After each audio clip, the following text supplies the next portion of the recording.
Tras la declaración de Teresa Ávila, testiga del caso Madre Mía de que teme por su vida y la de su familia, el ministro del Interior, Carlos Basombrío, anunció que la Policía Nacional les brindará protección. Entre tanto, congresistas de diversas bancadas se pronunciaron a favor de la creación de una comisión que investigue el caso Madre Mía y la razón por la que los audios que ahora se conocen estuvieron guardados por tantos años.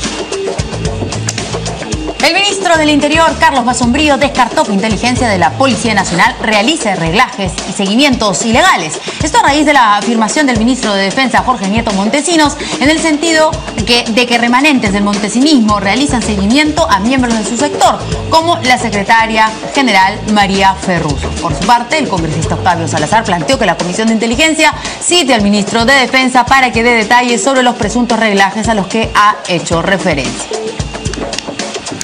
Y la presidenta del Congreso, Luz Salgado, cuestionó el recurso presentado por congresistas de Acción Popular, el Frente Amplio y Alianza para el Progreso, así como Peruanos por el Cambio, ante el Tribunal Constitucional, a fin de impugnar las modificaciones que planteó la llamada Ley Antitransfugismo en el reglamento del Congreso. El representante Johnny Lescano de Acción Popular dijo que la ley atenta contra el derecho a la asociación de los legisladores y consideró que la norma está hecha solamente para que los fujimoristas no abandonen su agrupación. El congresista Salvador Heresia acusó a un ciudadano belga de haber provocado el pasado 4 de marzo daños a su vehículo cuando realizaba labores de fiscalización de bares y discotecas en Miraflores en su calidad de parlamentario y presidente de la Comisión de Justicia del Congreso. El acusado, Frederick Robert Van Guit, dijo que no realizó tales daños, que tiene un negocio de venta de comida en la calle Berlín. Afirma que el congresista más bien estacionó su vehículo a la salida de una playa de estacionamiento e ignoró el pedido de retirarlo. Heresia además no informó de la actividad de fiscalización a la mesa directiva del Congreso, tal como requiere el reglamento de ese organismo. Y para estar informado las 24 horas del día usted tiene que visitar nuestra página web www.canaln.pe.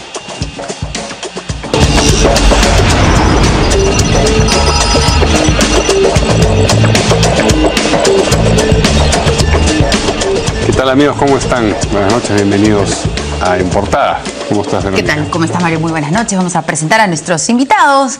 Tenemos al congresista de Acción Popular, Edmundo de la Guil, a quien le damos las buenas noches, y también al abogado analista político, Carlos Chipoco. ¿Cómo está? Muy buenas noches. ¿Qué tal, caballeros? ¿Cómo están? Bien, antes de entrar a las noticias que hemos desarrollado en los titulares, vamos a hacer un comentario sobre lo que ha ocurrido en Venezuela.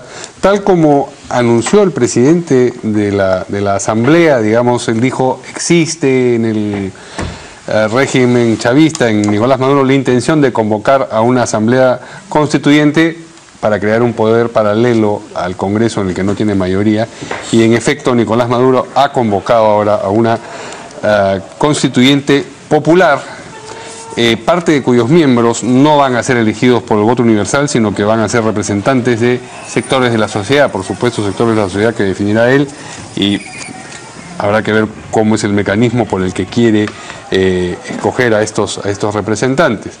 Lo cierto es que el líder opositor Enrique Capriles ha llamado a desobedecer esta convocatoria y a tomar las calles para resistir lo que ha denominado un autogolpe.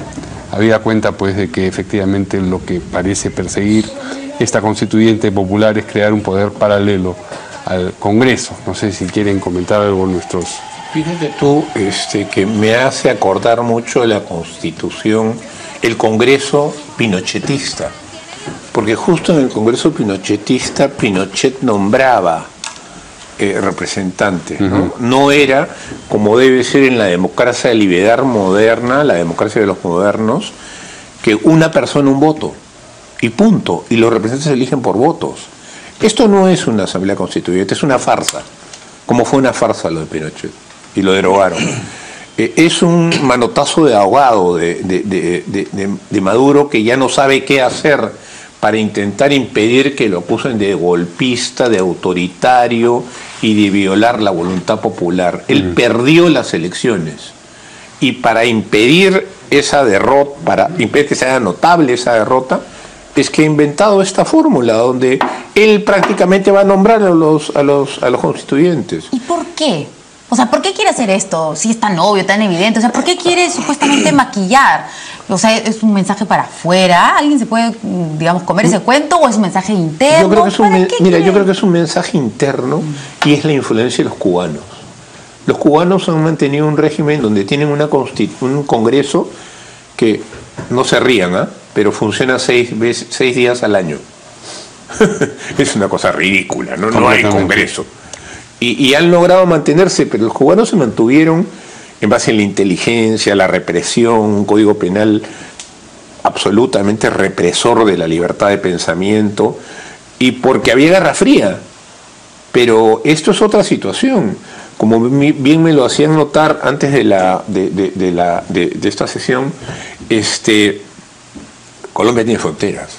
Venezuela, tiene fronteras con Colombia, con Panamá, con Brasil, y por ahí puede estallar, ¿no? La última vez que una cosa así pasó, hubo violencia, hubo guerrillas, y no nos extrañe que esto acabe en una guerra. Sí.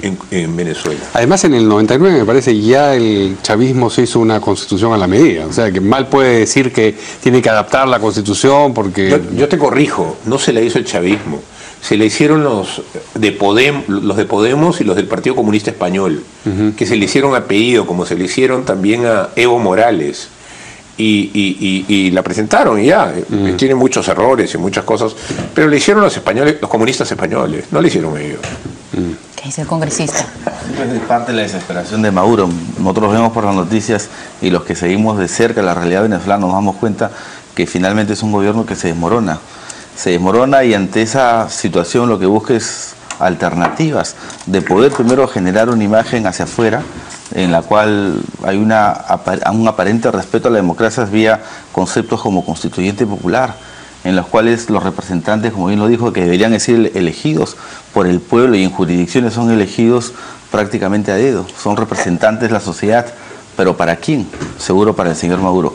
Así que finalmente el gobierno de Maduro, que es un gobierno que data desde el 99 con un inicio de Chávez como presidente, creo yo que lo que está haciendo desesperadamente, viendo la situación económica tan en declive, buscar una alternativa como estas, ¿no? Para aparentar hacia el exterior, indudablemente para brindar una supuesta tranquilidad a los venezolanos.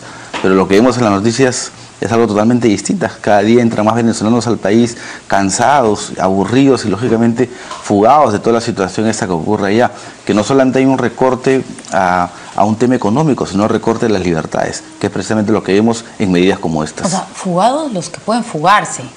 Porque hay que recordar que en Venezuela, si uno tiene una propiedad, no la puede vender, no la puede alquilar, y si ya decides en extremo irte, alguien se va a apropiar de tu propiedad. Entonces, por eso es que entran y salen los venezolanos, van a Miami y luego regresan. Digamos, los que tienen un poquito más de poder adquisitivo, los que han tenido, aunque sea una pequeña empresa. Es una situación los pobres están condenados a sufrir a Maduro. Como sucede en Cuba. Como sucede en Cuba. Después de hay una pequeña diferencia, ¿no? Venezuela fue una economía muy rica, ¿no? Venezuela exportaba 20.000 millones de dólares en petróleo. Cuando ocurrió toda esta crisis, los americanos llamaban a los venezolanos los balseros del aire. Es decir, porque salían de tal forma, y precisamente muchos de los que salían eran personas que estuvieron con el régimen de Chávez. Esta parte de la Florida, Weston, que hoy en día le dicen Westonzuela, ¿no? Está formada y está constituida por muchos venezolanos que tienen mucha capacidad adquisitiva, pero que en un inicio estuvieron con Chávez y hoy en día ya no quieren continuar con la misma farsa hacia Maduro. Maduro, además, dentro de estas mismas medidas ha levantado, me parece, un 60% el sueldo mínimo en Venezuela, ¿no? Efectivamente, también buscando, digamos, congraciarse seguramente con la... Que no vale nada igual, ¿no?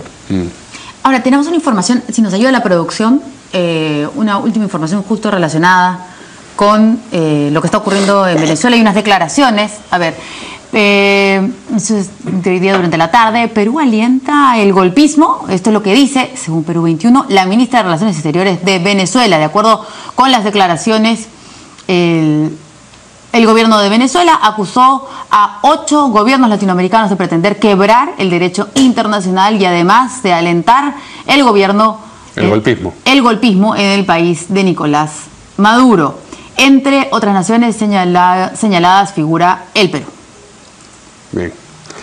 Ahora sí, vamos. Hay un error ahí, ¿no? Porque la Declaración de los Derechos Ciudadanos de Francia dice, creo que en su artículo 34, que ahí donde no hay separación de poderes no hay constitución ni democracia.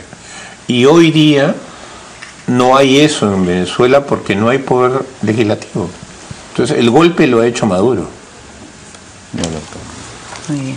Bien, ahora sí vamos con lo que vimos en los titulares. La primera noticia tiene que ver con la declaración de una de las testigos del caso Madre Mía, Teresa Ávila, quien dijo que teme por su vida y por la de su familia, y ante eso el ministro del Interior, Carlos Balsombría, ha dicho que la Policía Nacional le va a brindar protección y que ya dispuso acciones en ese sentido. Mientras tanto, además, en el Congreso, congresistas de diversas bancadas se han mostrado favorables a la creación de una comisión que investigue el caso Madre Mía, es decir, lo que ocurrió efectivamente en el 92, lo que ocurrió luego también en el Poder Judicial, o digamos, mientras se realizaba todo ese proceso, y sobre todo, por qué los audios que ahora se conocen permanecieron tanto tiempo guardados o ignorados. ¿Ustedes en Acción Popular están apoyando esa iniciativa? No, es una iniciativa, bueno, a ver, son tres temas, ¿no? Primero, averiguar qué pasó en Madre Mía ya por el año 92. En eso no estamos de acuerdo. Finalmente hay un poder que se encarga de poder averiguar todo eso. Lo que sí estamos de acuerdo es en crear una constitución de por qué los audios... Comisión, perdón. De por qué los audios... Como Chávez, Maduro. ¿Por qué los audios salen ahora? Investigar qué pasó con los audios, por qué los tenían ahí, qué sé yo, guardados, y por qué justo en este momento... ¿Quién, además? Porque hasta ahora no queda claro. ¿Y quién sacó los audios? ¿Y con qué fin? Ojo ahí. Acá hay dos cosas. Los audios transmiten una verdad, pero los audios también cubren otra verdad. O sea, hay que tener cuidado. Esta comisión no únicamente debe averiguar lo primero, sino también lo segundo. Y en eso sí estamos de acuerdo. Mira, a mí me parece que al margen del tema jurídico está el derecho y la realidad. Yo soy abogado, 34 años de abogado, y respeto mucho el derecho, pero también sé ver la realidad. Y estos audios, en el hipotético caso que no se puedan usar, reflejan una realidad. El señor ha comprado conciencias para tapar asesinatos y torturas. Y eso es gravísimo. Perdón, sus asesinatos y sus torturas. Y claro, sus no, los que él cometió. ¿no? Claro. Los que él cometió. Entonces, es terrible. Probablemente no hubiera sido elegido presidente si se sabía eso. Es terrible, pero esa es la verdad. El que no se puede usar la prueba, el que sea una prueba ilegal, eso es al margen. La verdad es que está ahí demostrada, es que él mató y trató de ocultar la muerte. Bueno, que lo enfrente. Y yo sí creo que eso se debe... El que tiene que investigar esos hechos es la comisión. Porque, ojo, el Congreso puede inhabilitarlo constitucionalmente para poder volver a ser candidato a presidente. Que sería la peor sanción que él esperaría. Sí, el Congreso inhabilita. No, querrá, digo, o sea, está clarísimo que quien va a candidatar es su esposa. No, yo creo que él. ¿Sí? Yo creo que está preparado él, porque su esposa sacaría menos votos. Yo creo que ha llegado a ser demasiado antipática. Yo creo que ese es el camino. Oiga, ya, borremos pero usted cometió una violación a la Constitución, que es violar el derecho a la vida, de acuerdo al criterio constitucional, que es otro proceso, no es el mismo. Acá no hay doble proceso, no homiciden ni nada de eso, ¿no? Todos los penalistas se esfuerzan en eso y no han visto la parte constitucional. La parte constitucional es muy clara. Yo pruebo que estos audios son verdad, llámolos y lo inhabilito 10 años para ser presidente. Se acabó. Ese es un camino fuertísimo. El congresista Jorge del Castillo ha opinado en ese sentido. Si tenemos el byte podemos escucharlo. Respecto de la responsabilidad de Alan García en las interceptaciones, ¿era o no responsable? Bueno, eso es tender una cortina de humo, ¿no? Que absolutamente nosotros tenemos que rechazar, porque es, en primer lugar, que quede bien claro, y creo que todo el mundo lo tiene sumamente nítido.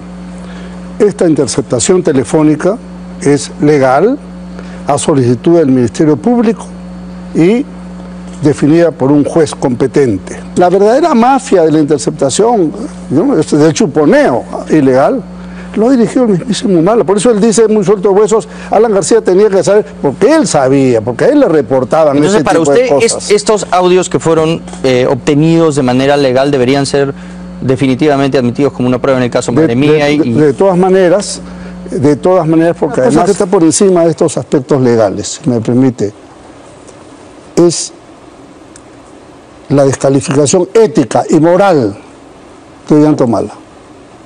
¿Cómo llega a ser presidente del Perú un sujeto que compra testigos, que se sospecha que ha mandado matar personas, exacto, que ha violado los derechos humanos? ¿Con qué valor esa persona puede habernos representado a la nación? Es una cosa gravísima. Entonces, si a esto le sumamos el caso de Alejandro Toledo con sus 20 millones, estamos en un problema sumamente fuerte. Sumamente fuerte. Estoy hablando sobre hechos comprobados, ¿ah? No sobre especulaciones, ni animosidades, ni contrariedad contra ninguna persona, sino de hechos que están perfectamente probados. Entonces, yo creo que habría que analizar, y lo pongo como una hipótesis para estudiar, la inhabilitación de esta persona por absoluta incapacidad moral por los actos que ha perpetrado. Bueno, a ver. No sé si...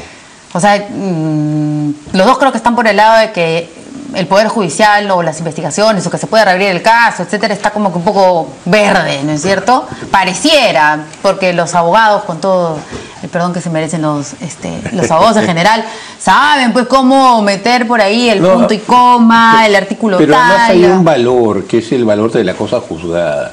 Si que le quitamos valor a la cosa juzgada, nos ponemos en riesgo todos. Entonces es una piedra angular del derecho occidental. Entonces eso hay que protegerlo, a veces al costo de pasar un inocente, un culpable, ¿no? Pero hay otras vías, hay que ser inteligente. Y la vía es la vía procesal constitucional. Investigarlo, procesar las pruebas, darle el debido proceso, como debe ser, e inhabilitarlo. Y se acabó como político. Punto. Tengo a ver, sí, he escuchado las declaraciones del congresista del Castillo y él dice, seguro con conocimiento y con la verdad, que la interceptación telefónica fue legal. Entonces le digo, ¿por qué ese material que fue legal y que es un insumo para iniciar este proceso no se presentó en su debido momento? Porque si hubiera presentado esta interceptación, estos audios, probablemente el resultado del proceso hubiera sido otro. Hoy en día, misteriosamente, aparecen estos audios. Y aparecen estos audios que parece que reflejan una verdad, pero dentro de todo también aparece otra verdad, que los audios están siendo usados convenientemente, políticamente, y eso tampoco es bueno, porque así como hoy en día le pasa a un personaje, mañana puede pasarle a otra persona. Y nos dice algo mucho más crítico, quiere decir que alguien detrás de todo esto maneja la justicia de acuerdo a su conveniencia. Entonces, en ese sentido, los audios hay que investigar, porque esos audios aparecieron escondidos durante mucho tiempo, o estuvieron escondidos durante mucho tiempo y aparecen de un momento a otro. ¿Y cuál es el objetivo de esta publicación? Indudablemente, un objetivo es demostrar la verdad, que efectivamente el expresidente Ollanta-Humala estuvo metido en estos actos criminales. Pero también hay un segundo objetivo, que es callar, no sé, apagar alguna noticia que estuvo probablemente mediática en ese momento. ¿Cuál en particular? Bueno, la de Alan García. O sea, no hay que ir muy lejos. No hay que ir muy lejos. Aparece el tema de AGE dentro, ¿no?, de las agendas de Odebrecht. Se especula mucho en las iniciales y, oh sorpresa, 3 o 4 días aparecen estos audios. ¿Tienes esa misma impresión tú, Carlos? Mira, yo creo que es complicado, hay que investigarlo.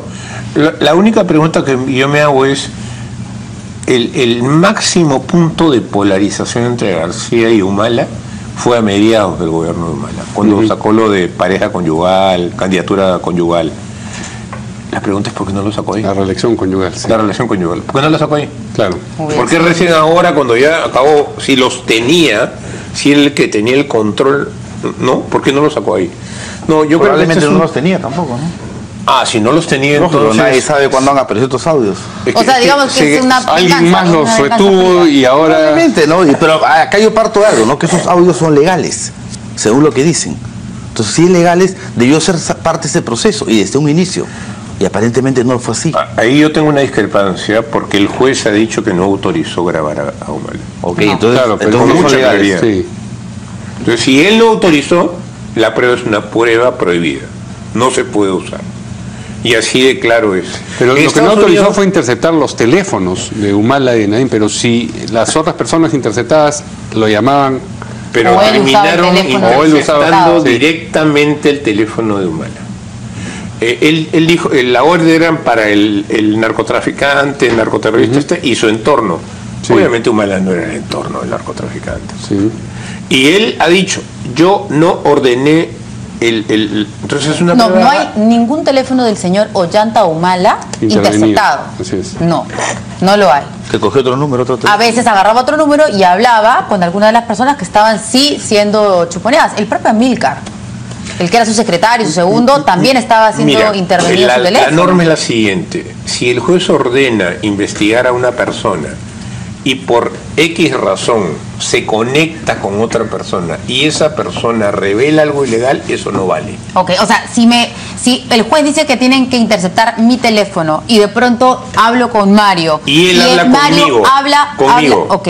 y dice algo ilegal, eso no se puede usar. Si él dice algo ilegal. No se puede usar porque el juez no lo autorizó, no fue para eso. Un fiscal no puede ver que se está a través de ese audio podría más adelante abrirse una investigación. El fiscal de oficio no podría. No, porque el juez no lo autorizó, es una prueba prohibida. Mira, en Estados Unidos está la dimensión que la policía entra al departamento 302 y encuentra una tonelada de cocaína, pero la orden era para el 303. No La le pueden tonelada hacer de- nada a los propietarios de la Ya en tonelada Estados de Unidos, cocaína. pero acá tampoco. Acá tampoco, porque es la misma teoría. Ellos inventaron la teoría, se llama la teoría del árbol del fruto envenenado. No, si la raíz está envenenada, el fruto está envenenado. Y es una garantía. ¿Para qué? Para que la policía no siembre pruebas, para que, ¿cómo se llama?, tengamos seguridad sobre lo que las órdenes de los Entonces esos jueces audios son. debieron haber sido descartados, desechados, quemados, Así es, pero incinerados, ¿sabes no qué? sé. Al mismo tiempo te digo una cosa, revelan una cosa horrenda. O sea, por eso separo, siendo abogado, lo jurídico, yo creo que no pueden usarse, de lo real, de lo práctico. En lo real y lo práctico es que el tipo estaba pagando para ocultar sus crímenes. Entonces, por eso digo, vamos a un fuero distinto donde no nos pueden aplicar toda esta normatividad y ese fuero distinto es el Y las declaraciones de ahora del testigo que dice, sí, en efecto, me pagaron para cambiar mi testimonio. Lamentablemente ya hay una sentencia de la Corte Ya. Suprema, es cosa juzgada. Y nuevamente, no quiero ser formalista, pero la cosa juzgada es una garantía. Sí. Si no, a uno lo juzgan claro. 30 veces. Sí. Claro, pero eso indica un poco más, reforzando indudablemente con los argumentos, que finalmente eso tiene un trasfondo, que no es un Sí, trasfondo legal, sí. no es un trasfondo legal. O sea, de un momento aparecen estos audios que sabe Eso hay Dios que de dónde investigarlo, aparecieron, no hay sé que de dónde, investigarlo. no sé dónde aparecieron, pero sí, lo que sí está claro es que la finalidad, porque el tiempo y el momento en que lo sacaron nos indica cuál fue el objetivo, nada más tapar todo este tema de las famosas siglas o iniciales AG. Sí. Esa es la verdad.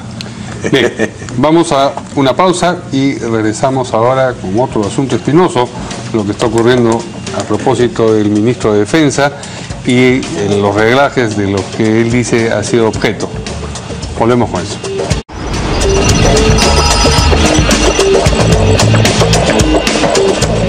Bueno, el ministro del Interior ha descartado que inteligencia de la Policía Nacional esté realizando algún tipo de reglaje o seguimiento ilegal. Y esto porque el ministro de Defensa aquí en Canal N, ayer domingo, dijo que en breve, dijo, me van a entregar unas fotografías de un reglaje que me están haciendo a mí. Eso es lo que él dijo. Felizmente, soy recontra Monse y no me han captado haciendo nada indebido. Pero vengo a denunciarlo, dijo.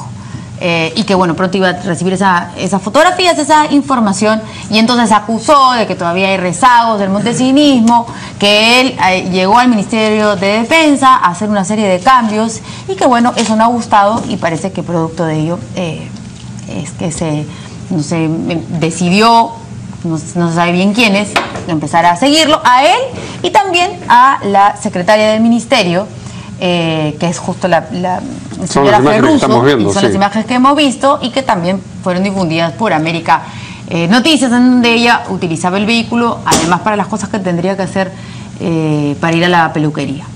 Así es. Y bueno, parece que se sintió aludido el ministro del Interior y solo decir, nosotros no somos los que estamos acá. haciendo este reglaje o este seguimiento. Jamás creería que Carlos Sí. hiciera una cosa así. Vamos a escuchar lo que dijo el ministro de Defensa, Jorge Nieto.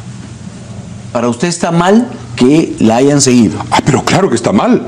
Pero Enrique, no está mal que ella haya hecho uso de los recursos del Estado en un momento en el cual no debió hacerlo. Enrique, si ella hizo uso de los recursos del Estado, nos lo dirá el jurado que es resultado del procedimiento disciplinario que se le ha abierto.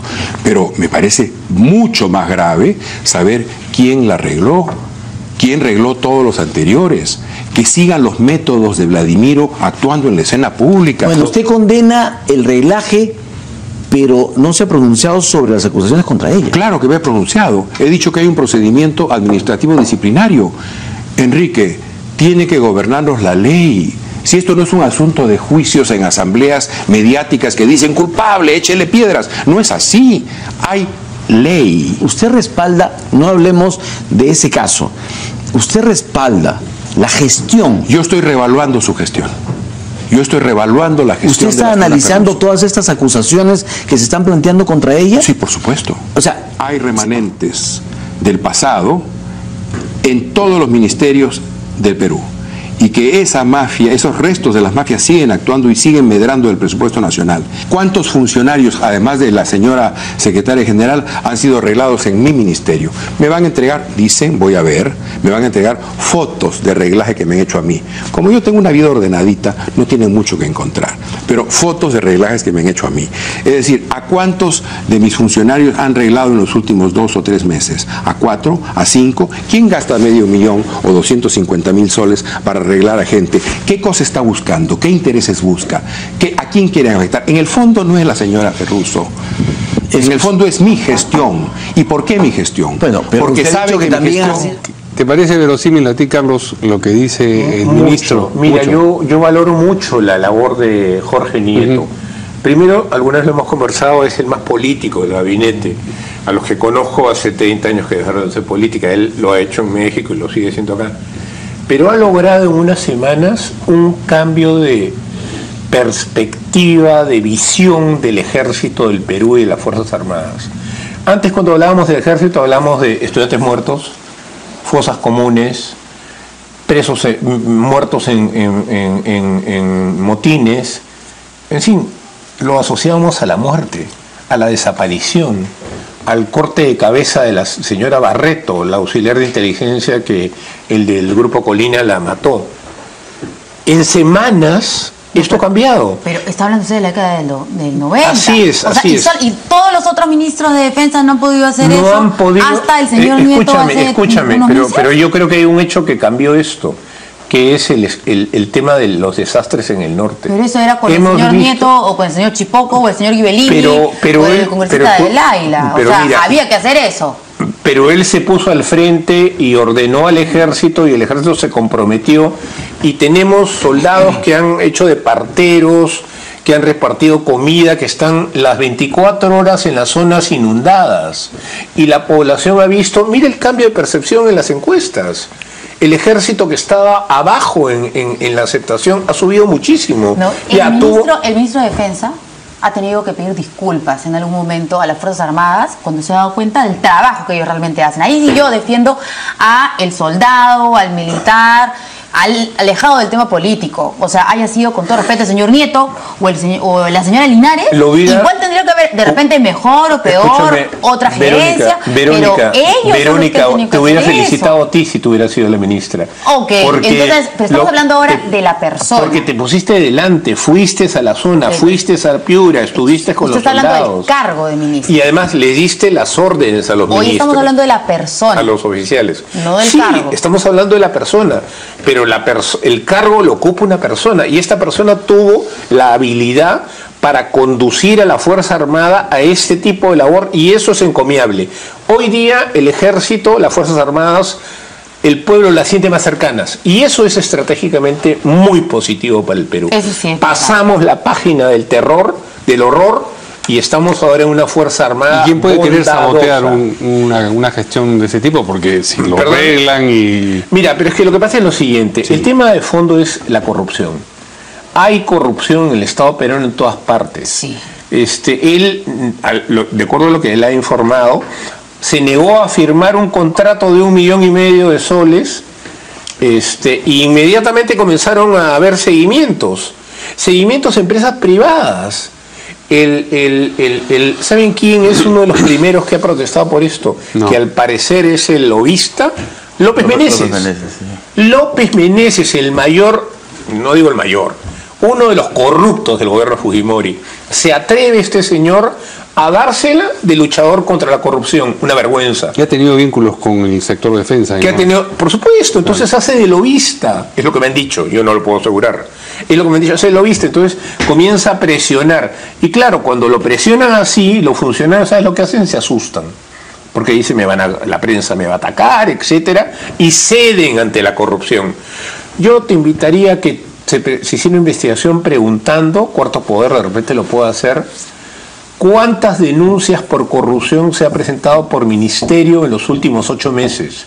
Yo te aseguro que en algunos ministerios, por ejemplo el de construcción De vivienda. y vivienda y construcción, no deben ser más de 2 o 3, no hay más.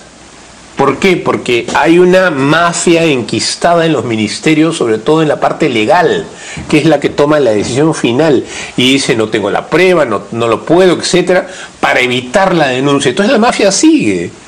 Ese es el tema de fondo. Mientras no ataquemos la mafia de la corrupción, vamos a seguir con este tipo de problemas que pagan empresas privadas. Para hacer el reglaje, dice. Para hacer reglaje, o sea, esto no es de dentro, porque lo que el ministro debe entender, es de dentro, esto es el privado. ministro debe entender como que él ha llegado a hacer muchas movidas, muchas cosas, y ahí mismo, en el Ministerio del Interior, no les ha gustado eso y ellos han hecho... Por toda la modalidad es privado. Mira, yo creo que hay que hacer 2 cosas en esto para atacar a fondo. Primero, hay que utilizar las buenas experiencias. En el Ministerio del Interior, recompensas para capturar, capturaron. Ahora hay que presentar recompensa para el que denuncie una corrupción. Se abre instrucción y le pagan. Vamos a hacer que todos los trabajadores trabajen contra la corrupción, pagados. Esa es una. La otra, lo que era el Servicio de Inteligencia Nacional debería ser una especie de FBI. Mira, no vamos a tener más guerras, pues vamos a ser serios, ¿no? ¿Para qué estudiamos, investigamos a profundidad Ecuador, Colombia, Chile, Brasil? No, la tarea es fortalecer el Estado, incluso para conflictos internos. Entonces debería ser una especie de FBI e investigar a estas empresas privadas que hacen estos seguimientos pagados. Porque además son entre empresas, no solamente son con estos funcionarios. Bueno, hemos visto al señor del Castillo también en algún momento. Por supuesto, son entre empresas para saber los precios, para atacarse, entonces se ha alterado la libre competencia, es terrible, esto hay que pararlo, porque si no la corrupción nos va a devorar, va a acabar con la economía del país y con las reglas mínimas de funcionamiento del Estado. Entonces, estas 2 cosas hay que hacer. Y la tercera, yo los invito de verdad, pregúntenle a los ministerios cuántas denuncias por corrupción han hecho en los últimos 8 meses. Estoy seguro que no deben pasar de 30. El mundo. Bueno, el ministro, pues lo que se conoce en términos cotidianos, ha pisado callos. Y es la verdad, el ministro ha pisado callos, y yo he visto los tweets, hoy en la mañana sacaron un especial que creo que fue en este canal, y efectivamente el señor López Meneses reclamaba, se colocaba al otro lado del mostrador. Él durante mucho tiempo, y creo yo que en la retina y en la memoria de los peruanos lo tenemos como una imagen muy bien parametrada, pero ahora vea los tweets, se ha colocado al otro lado y se convierte en el gran fiscalizador del Ministerio de Defensa. O sea, pero bien sonso. Bueno, y parece, o sea, el hombre, el brazo de derecho Montesinos, si es que lo fuera, y él dice acá que nunca fue así, pero aprendió recontra mal, porque es recontra sonso, porque ponerse ahí y decir, ¡ay, lo voy a chancar! Entonces, no, ya está acusando directamente, indudablemente pues que no tiene la autoridad, la trayectoria no la avala para poder hacer ese tipo de acusaciones. El ministro se refiere a reglaje, no se refiere a reglaje del Ministerio del Interior, porque él inclusive cuantifica el precio o el costo de un reglaje por día. Él dice, cada reglaje cuesta 1000 soles. Y efectivamente, dentro del Ministerio de Defensa se mueven intereses, y se mueve mucha cantidad de dinero. Y las empresas son probablemente las que estén pagando ese reglaje, y efectivamente, no solamente al ministro, sino a algunos de sus funcionarios. Lo que sí el ministro debe hacer, debe reaccionar políticamente rápido. Y debe dar respuesta a esa denuncia que tiene la funcionaria. Conversando con Carlos me dice que algo que es muy cierto. Oye, es prácticamente o es imposible poder dividir tu vida pública con tu vida cotidiana. Cuando eres un alto funcionario. Cuando eres un alto funcionario. A veces te dan al servicio un carro y en ese carro pues tienes que hacer tus quehaceres públicos al servicio de las patrias y también por ahí tendrás que hacer tus quehaceres personales. Pero lo que sí tiene que hacer el ministro es responder de forma inmediata ante esa solicitud de la prensa. Yo me pregunto si la señora Nadine se iba a hacer la pedicure en bicicleta o si usaba el carro público. Por supuesto que sí, porque se dedica las 24 horas a su función. Pasa igual con los funcionarios. Yo no defiendo, yo creo que esta funcionaria se equivocó porque la norma es la norma y la debe respetar. ¿Pero es tan estricta la norma? La norma estricta tiene una excepción. Dice que los funcionarios de alto rango sí pueden usar sus carros para usos particulares porque trabajan 24 horas. Esa es la labor es un personal de confianza y puede usarse. Entonces, en este caso es una excepción, ¿no? Pero igual hay que tener mucho cuidado con el uso de bienes públicos, ¿no? Eso también es cierto y a la gente le molesta que los funcionarios usen los bienes públicos como sea, ¿no? ¿Cómo funcionan las empresas privadas? Habría que ver, ¿no? O sea, tú hablas de una persona, o sea, te asignan un vehículo y ya tú dispones del vehículo. Totalmente. O, bueno, puedes utilizar siempre y cuando no, o sea, utilizas para una reunión, para un almuerzo de trabajo, pero si no, tienes que ir en tu taxi o tienes que ir en tu carro. ¿No es cierto? Son bien estrictos, sí, pues sí lo son, ¿no? Pero bueno, sí, me da la impresión que ahí había como un vacío, no era tan estricta la por norma. eso, ante esa duda, lo recomendable es que el ministro se pronuncie o el ministerio se pronuncie. Tanto se demora, digo. Pues, ¿no? Ese quizás es el error por parte del Ministerio de Defensa, pero eso pues no le quita o no le resta autoridad a todo lo que dijo el ministro y hay mucha verdad de por medio. Pero es lamentable, pero así es. Pero también sería conveniente que dé más detalles sobre las razones de la renuncia de la viceministra de su sector, porque él ha dicho, no voy a hablar porque hay un acuerdo implícito con la viceministra que renunció, pero ella sabe y yo sé por qué renunció. En este contexto sería importante que sepamos todos. Yo sé toda la dijo, razón. ¿eso ha sido para el comercio? No, eso fue ayer. A la salida dijo, pregúntele a ella. Pero ella sabe y yo sé por qué renunció. Mira, tienes toda la razón. Yo creo que la clave de la lucha contra la corrupción es la transparencia. Entonces, los políticos estamos condenados a ser transparentes. A decir todo. Cueste lo que nos cueste, ¿no?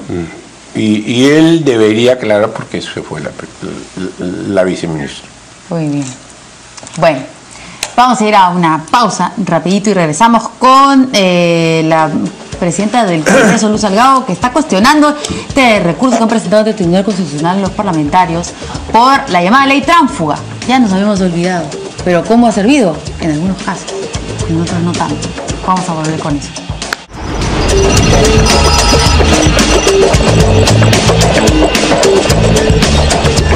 Muy bien, la presidenta del Congreso, Luz Salgado, ha cuestionado el recurso planteado por congresistas de Acción Popular, el Frente Amplio, Alianza para el Progreso y Peruanos por el Cambio. Este recurso que han presentado ellos ante el Tribunal Constitucional tiene por propósito impugnar las modificaciones que planteó la llamada ley antitransfugismo en el reglamento del Congreso. De hecho, en opinión del congresista de Acción Popular, Johnny Lescano, esa ley atenta contra el derecho de asociación de los legisladores entre sí, se entiende, y él considera que la norma está hecha solamente para que los fujimoristas no abandonen su agrupación. En fin, ha sido una ley, o es, mejor dicho, una disposición polémica que está haciendo sufrir a varias bancadas, como decía Verónica, en particular la del Frente Amplio, que quisiera divorciarse. Yo no dije Frente Amplio, Lo dije, ¿no? dije, unas sí, otras no. Bueno, lo digo yo entonces. Lo digo yo entonces, la que debe estar sufriendo en particular es la del Mira, Frente yo creo que el objeto de la ley fue impedir que la gente del fujimorismo se saliera. Es el único objeto. Y que obedecieran las órdenes, ¿no? Y eso viola... Hay un principio fundamental que está en el origen del derecho constitucional parlamentario, y es que el parlamentario es elegido y es absolutamente autónomo. Absolutamente autónomo. Ese principio de autonomía individual del parlamentario que se debe solo a sus electores, porque ¿sabes qué? Al congresista no lo puso Keiko, lo pusieron sus electores. Él se debe exclusivamente a sus electores. Entonces, esto coacta esa libertad, coacta la libertad de pensamiento, de discrepancia y la libertad de asociación. Yo creo que la experiencia es muy mala. Yo creo que debería permitirse cambiarse libremente, siempre y cuando no sea con delito, como fue con Montesinos, que les pagaban para que se cambien, y eventualmente que haya un número determinado, 20 quizá, no sé, 15, 10 mínimo para hacer ¿no? máximo, y un mínimo de 5 para hacer un grupo parlamentario. Una bancada. ¿No? Claro. A ver, esto tiene un episodio previo, ¿no? Que es el tema de los partidos políticos. Porque para mí, les soy sincero, es un tema casi nuevo. Porque yo, como integrante de un partido político, lo veo tan lejano, tan distante, por no decir imposible, poder salirme de mi bancada. Porque uno llega ahí ya consolidado. No tendría la institución, el partido político, los correligionarios de la bancada, tener el mínimo temor de que algún miembro pueda desertar de la bancada. Porque hay un proceso previo, que es el proceso de formación, ¿no? En el cual todos andamos, lógicamente, según la edad, en distintos momentos, pero que finalmente llegamos a una conclusión. Hay un norte. Claro que hay un norte. Entonces, lo que pasa es que lamentablemente hoy en día los partidos políticos que están representados en el Congreso no tienen eso. Y Fuerza Popular es eso. Es una combinación, ¿no?, de grandes personajes en distintas regiones, pero que no tienen nada en común. Entonces llegan a un espacio como es el Congreso, como bien lo dice Carlos, en el cual cada congresista trata de responder a intereses distintos, porque hay congresistas en las 24 regiones y las 24 regiones tienen problemas distintos. Entonces ahí viene pues este tema que lo único que hace es encauzar o tratar de acercar a todo este gran grupo para que puedan actuar según ellos de forma uniforme. ¿Y qué modificación se debería hacer? Bueno, ¿eliminar esto? No, pues por eso dije, es una etapa previa, es fortalecer los partidos políticos. Ya se ha trabajado la ley electoral, bueno, que va a generar todo. ¿Usted hace cuántos años que está en Acción Popular? Yo desde que es niño casi, sí, ¿no es cierto? Bueno, falta mucho, digamos, para que eso pueda suceder en el Congreso. Entonces, Verónica, en hechos concretos, algo tenemos que hacer. Se tiene que trabajar en función a eso. O sea, siempre para llegar lejos tenemos que empezar en algún momento, ¿no? O sea, pero en la ley transfuga, llamada transfuga, pues es una ley deberían eliminarla, sí, es una derogarla, descabellada, que corta todos los derechos que pueda tener un legislador desde el punto de vista legal, ¿no? Inclusive desde el propio desempeño del legislador en un espacio como es el legislativo, le quita absolutamente todos los derechos, lo deja prácticamente como un aislado. Vamos a no escuchar, sino a conocer lo que escribió en su cuenta de Twitter la señora Salgado. Justo, los opinólogos que decían fortalecer partidos políticos, hoy quieren pulverizarlos creando vientres de alquiler, atacan lo que antes defendían. Si no se respetan reglamentos, no se quejen del caos que ocasionaría en todos los sistemas. Sin normas, no hay orden. Opinólogos. ¿Qué opinólogos? ¿Quieres que te diga la verdad? Yo creo que detrás de eso hay el temor a la libertad de Fujimori. El día que Fujimori salga libre, por indulto, por ejemplo, va a haber una división profunda en el Fujimori. En la bancada, por Hoy lo menos. escribí un artículo hoy a favor del indulto, pese a haber sido yo un antifujimorista de toda la vida, como ustedes saben. Y yo creo que una de las consecuencias no es la que yo quiero, pero va a haber un debate profundo. ¿Quién es el líder? Yo lo conozco a Fujimori personalmente y sé que es un tipo trejo, con carácter. Él va a querer dirigir y va a haber una pugna con su hija. Eso es lo que está en peligro, porque la hija controla la bancada. Pero si el papá sale, el papá va a ser el nuevo líder. Y entonces ahí pueden haber eventuales divisiones. Ese es el temor que tiene Luz Salgado. No el orden. Luz nunca ha sido un amante del orden constitucional. Apoyó el golpe de Estado en el 92. No, ese es el temor. La salida eventual de Fujimori, ¿no? O sea, usted se va a un análisis mucho más allá. ¿Usted cree que en estos próximos 5 años va a suceder algo con Fujimori? Lo más seguro es que salga. Es lo que yo cree. Apuesto que Fujimori sea indultado en los próximos años. Si no son meses. O sea, en el gobierno de Pedro Pablo Kuczynski. Sí. Yo creo que Pedro Pablo es un sujeto moderno para entender que la política no es igual a la venganza. Que ya el señor estuvo 10 años preso, que está enfermo, que ya es hora de que esto se ponga a fin, ¿no? Porque además da un poco de vergüenza nacional que un expresidente esté en la cárcel, ¿no? Eso es un factor adicional. Pero además él es un tipo moderno, abierto. Pero va a tener que cambiar el discurso, porque él ha dicho, bueno, si hacen la ley para cambiar la naturaleza... Lo que pasa es que la ley es muy complicada. Ok, eso es posible, pero va a tener que cambiar el discurso, insisto, va a tener que decir, bueno, como esto no funciona, ahora lo indulto. No conozco ningún ex funcionario de Wall Street que no haya cambiado su discurso varias veces. Bueno, pero acá no está como funcionario de Wall Street. Pero la costumbre. Ajá. Pero ¿cómo serían esos antifujimoristas? Yo creo que no hay... ¿Cómo terminaría ese gobierno del señor Pedro Pablo Kuczynski luego que ha dicho, yo no firmo eso, no firmo eso, y de pronto pero eso termina te das firmando el cuenta indulto? que eso es venganza. Mira, a mis hijas, cuando eran niñitas, Montesinos mandaba a que las filmaran las fiestas infantiles de mis hijas. O sea, a mí me perseguían todo el día. Yo podría ser un vengativo, pero yo creo que, como dice San Pablo en la carta de los Corintios, siempre el bien triunfa sobre el mal, y es mejor estar del lado del bien, del perdón. Es lo que nos acerca a Dios, ¿no? Perdonar. Claro. ¿Qué dice el congresista? Es un tema delicado, ¿no? Yo particularmente no estoy de acuerdo con el indulto, porque yo creo que finalmente, si queremos dejar un ejemplo para las generaciones que vienen, sobre todo hoy en día, que tenemos 3 expresidentes discutidos. Hay uno preso, pero 3 expresidentes discutidos, debemos ser siquiera severos en este aspecto. Si no, de acá unos años, las nuevas generaciones probablemente lleven un espacio distinto al que estamos, pero estén hablando sobre lo mismo, sobre el indulto. Porque finalmente, ¿no?, cuando el castigo se da, no es tanto el castigo, sino es el ejemplo que queda para los años que vienen. Y en cuanto a la bancada, fíjese, es una bancada que no hay que esperar mucho para ver el tema de división. Yo creo que hoy en día ya se percibe. ¿No? Se percibe ahí esa sensación dentro de los pasillos del Congreso, en el cual indudablemente pues que es una bancada que no funciona en base a un consolidado de ideología, no funciona en base a un consolidado de prácticas, sino que funciona en base a una expectativa electoral, que ahora no es esta, sino es la de 2021.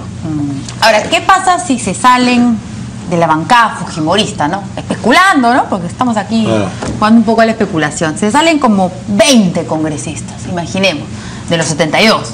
Salen 20 congresistas, estos 20 congresistas... Pierde la mayoría. Pues. Pierde la mayoría, ok. Va a tener que perder algunas comisiones, ¿no es cierto? Y estos 20 congresistas no pueden crear su bancada porque están imposibilitados de hacerlo. Ahora. ¿Pueden presentar proyectos de ley? No. Pero pueden votar para cambiar la situación que está ahorita. Exacto. Y no pueden presentar proyectos de ley, pero de repente si viene uno de ellos y se lo da al congresista Edmundo del Águila, usted podría tramitar un proyecto, firmarlo, y yo, que soy ex fujimorista, que me he ido de la bancada, podría también firmarlo, pero lo presenta usted, que sí está habilitado. O sea, si se quiere hacer el juego y la guerrita al interior del Congreso... Tienen que dejar la bancada para votar diferenciado. Además, te das cuenta que es totalmente inconstitucional que alguien que ha sido elegido por el pueblo para presentar proyectos de ley no pueda. Eso es absolutamente inconstitucional, eso no se puede admitir. No digo alentando, si es que realmente quieren, los fujimoristas que están ahí, sienten que están nada más...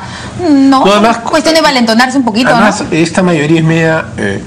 comete errores graves. Por ejemplo, la limitación que le ha puesto al primer ministro de ir a la Comisión de Presupuesto a informar periódicamente es una obligación que no está en la Constitución. Y no se puede imponer obligaciones a los ministros que no estén en la Constitución, bajo apercibimiento de nulidad. Entonces, esa disposición es nula y no se han dado cuenta. 72 congresistas no se han dado cuenta, ni sus asesores. Eso es una demostración de falta de capacidad, ¿no? Ahora, es popular decir no más tránsfugas, ¿no es cierto? Yo ahora veo en el Twitter y la gente dice, estamos hartos de los tránsfugas, ¿no? O sea, no queremos ver otra vez a congresistas que se vayan de una bancada a otra, que formen sus bancadas por plata. Entonces, decir no a los tránsfugas es popular. Decir anulamos esta ley antitránsfuga es más bien es más serio, pero es más antipopular. La gente tiene el chip de Montesinos, ¿no? Claro. de los pagos. Y ahí te corrijo algo. Tú dijiste, no eran tan inteligentes. No eran inteligentes los ¿Quién lo dice? Montesinos. El señor Oscar López Meneses. Claro, ni Montesinos. Porque solamente una persona sin ningún criterio se graba a sí mismo cometiendo delito. O sea, no, yo no digo que sea inteligente, digo que muy sonso, decía yo, el señor López Meneses. Si él está detrás de eso, el decirlo... Y Montesinos también, me parece un tonto. Se grabó sus propios delitos. Muy bien, tenemos todavía un último tema. A ver, El congresista, ¿cómo es esto? Acá el congresista Edmundo del Águila nos va a ayudar seguramente a entender. Cuarto Poder presentó una denuncia contra el congresista Salvador Heresi, un ciudadano belga que tiene un restaurante junto con su esposa en Miraflores, una calle muy concurrida de noche, ahora por los jóvenes. Yo ya estoy en otras edades. pero se comen unas excelentes salchichas. No, nada. Pero bueno, dicen que sí es muy concurrida, ¿no es cierto? Y que de pronto el congresista Salvador Heresi cuadró su camioneta un fin de semana en un lugar donde no debía, y al frente, en otro lugar donde no debía tampoco, se cuadró una camioneta que pertenecía a su seguridad. Este señor belga asegura en el reportaje Cuarto Poder que se acercó y le dijo al mismo congresista, que en ese momento no conocía y luego se enteró que era el señor Salvador Heresi, por favor retire su camioneta, que acá no se puede, no le hizo caso y se fue. 2 horas después regresó, le habló a la seguridad tampoco le hizo caso. 2 horas después regresó el congresista, agarró su camioneta y se retiró. Un tiempo después llegó una denuncia contra este ciudadano belga. El señor Heresi lo denunció por supuestamente haberle malogrado la camioneta con pintura. Este señor belga dice que él no le ha hecho nada a la camioneta y que además, ¿qué hacía ahí? Y el congresista asegura en esta denuncia que estaba en ese lugar porque estaba haciendo, ¿cómo se llama? Labores de fiscalización de bares y discotecas en Miraflores, en su calidad de parlamentario y presidente de la Comisión de Justicia del Congreso. A ver, cuéntenos cómo es. Este es un tema personal. O sea, a ver, primero me parece inaudito que, no sé cuáles son los detalles del caso, pero que días después Salvador le manda una carta diciendo que él ha sido responsable de los daños, si es que estos existieran, y la pregunta es si la seguridad, no lo sé, no es un poco complicado que alguien delante de la autoridad pueda rayarte el carro o hacer algo, ¿no? Y finalmente este es un tema muy personal, muy particular. No es verosímil que haya estado haciendo las labores de bueno, yo no sé si los habrá estado haciendo, en todo caso cuando hay semana de representación. A ver, lo que pasa es que del mes de trabajo que tienen los congresistas hay una semana que es la semana de representación, en los cuales los congresistas de provincia van a sus regiones respectivas a hacer trabajos de fiscalización, de promover, ¿no? De poder tener un acercamiento a la ciudadanía, ¿no? Yo como congresista, por ejemplo, en la última semana me acerqué a distintas instituciones para poder informarme y enterarme de temas diversos, distintos. ¿Cómo qué temas, por ejemplo? Por ejemplo, en el tema de qué pasa con propaganda. Con la famosa línea María, que yo cada vez que paso la veo ahí y no avanza nada. Okay. Entonces luego fui a la asociación de AFPs a que me expliquen bien cuáles han sido los resultados, ya un año, ¿no? Del famoso desembolso. Entonces nos mantiene al tanto. Y después ¿quería hacer fiscalizaciones a los bares y discotecas de Miraflores? Sí, puede ir, es parte del trabajo, puede ir, ¿no? Pero ¿de verdad? El tema no es ese, ¿no? Sino es el tema que, disculpen, pero es un tema casi doméstico, que te rayen el carro y que tú tengas que asociar tu responsabilidad como congresista. A mí me rayan el carro, yo primero respondo como ciudadano, no ante la otra persona, pero no tiene nada que ver mi cargo. ¿Pero para qué mandan los documentos? Yo no lo sé, pues yo la verdad no sé.